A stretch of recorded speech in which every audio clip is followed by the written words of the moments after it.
How to loop a clip. To begin, I added a video to my timeline that I want to loop. With Razor tool, add a cut around the middle of your clip. Then move the second part to track above. And move the first part to around the end. Now go to Effects panel and search for Cross Dissolve. Drag and drop Cross Dissolve effect into the end of your clip in track above. And align the transition with the bottom clip. Now hold down Alt and drag your two clips to create a duplicate.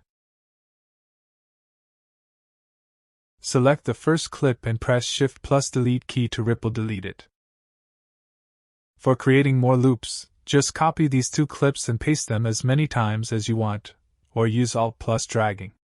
Now we have this nice loop video. The reason I did the loop in this weird way is that this method saves us one step. If I wanted to do the loop in a normal way, every time I created the loop, I had to add the crossfade effect between the clips. Anyway guys, thanks for watching and I hope you found this useful.